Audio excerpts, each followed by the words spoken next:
हुन गइरहेको छ। हाम्रो कार्यक्रम 2082 साल पौष 8 गतेदेखि 12 गतेसम्म विविध कार्यक्रमहरू सञ्चालन गरेर हामी सुसम्पन्न गर्न गइरहेका छौं। सम्पूर्ण पत्रकारज्यूहरूलाई म के अनुरोध गर्न चाहन्छु भने हाम्रो यस कार्यक्रमलाई हामी भव्य, सभ्य र व्यवस्थित तरिकाबाट सञ्चालन गर्न गइरहेका छौं। यहाँ नगर स्तरीय कार्यक्रम, जिल्ला स्तरीय कार्यक्रम र विद्यालय स्तरीय कार्यक्रम विभिन्न चरणहरूमा हुने कुरो म जानकारी गराउँदछु। हाम्रो पहिलो दिनको कार्यक्रम अन्तर्गत हामी स्वर्ण महोत्सवको शुभारम्भ गर्नेछौं। हामीले स्वर्ण महोत्सवको स्तम्भ निर्माण गरेका छौं। त्यो स्तम्भको हामी अनावरण गर्ने कार्यक्रम तय गरेको कुरो म पत्रकार मित्रहरूलाई जानकारी गराउन चाहन्छु। यसको साथसाथै विद्यालय निर्मल गान हामीले तयारी गरेका छौं।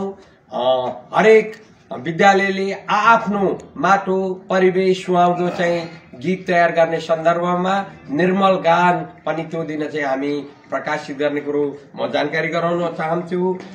यसै गरी हाम्रो चाहिँ डकुमेन्ट्री सार्वजनिक गर्ने विगत 2032 सालमा कस्तो अवस्थाबाट त्यो सुरु भयो र अहिले 50 वर्ष पुग्दा हामी कहाँ छौं भन्ने कुरा हामी जानकारी गराउन गइरहेका छौं। हामीले त्यसमा संस्थापक विद्यार्थीहरू जतिखेर 2032 सालमा 35 जना विद्यार्थीहरू हुनुहुन्थ्यो, उहाँहरूको आफ्नै शब्दमा हामीले उहाँहरूको चाहिँ अवस्थाबारे 32 सालमा चाहिँ पाएका कष्ट, दुःख अथवा पढ्नको लागि झेल्नुपर्ने अवस्थाको बारेमा उहाँहरूकै शब्दबाट चाहिँ ती कुराहरू सुन्नेछौँ भने अहिले 50 वर्ष पुगिसकेपछि हामी भौतिक पूर्वाधारले सम्पन्न भइसकेको अवस्था हाम्रो त्यो डकुमेन्ट्रीले चाहिँ प्रदर्शन गर्नेछ भन्ने मलाई लाग्दछ।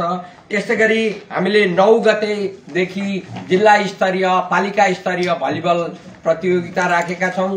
त्यो प्रतियोगिता हाम्रो 9 गतेबाट सुरु भएर 12 गते सम्पन्न हुने कुरो म जानकारी गराउन चाहन्छु।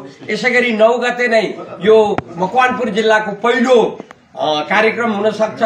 हामीले शिक्षक भलिबल प्रतियोगिता गर्यौं, अन्य कार्यक्रमहरू गर्यौं, तर हामीले शिक्षक नृत्य प्रतियोगिता पनि हामीले सुरु गरेका छौं।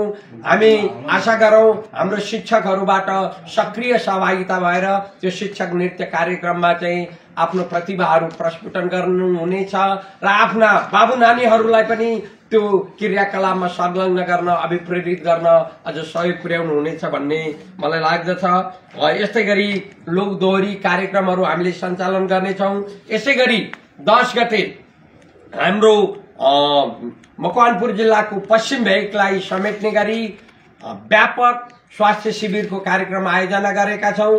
त्यस अन्तर्गत हामी रक्तदान कार्यक्रम सञ्चालन गर्दछौं भने सम्पूर्ण विधाका डाक्टरहरू, वरिष्ठ विशेषज्ञहरू, डाक्टरहरू त्यहाँ ल्याएर निशुल्क रूपमा औषधि तथा स्वास्थ्य सेवा हामी पुर्याउने हामीले लक्ष्य राखेका छौं र त्यसै दिन हाम्रो जिल्ला स्तरीय विद्यार्थी हाजिरी जवाफ प्रतियोगिता पनि रहने कुरो म जानकारी गराउँदछु। यसै गरी हाम्रो 13 गते 11 गते विद्यालय नृत्य प्रतियोगिता छ र विविध कार्यक्रमहरू सञ्चालन गरेका छौं। जिल्लाभरिका बालबालिकाहरूको नृत्य कार्यक्रम सञ्चालन गरेका छौं भने पौष 12 गते हामी निर्मल स्मारिका विमोचन गर्नेछौं र हामी यस कार्यक्रममा सम्मान कार्यक्रमहरू पनि राखेका छौं।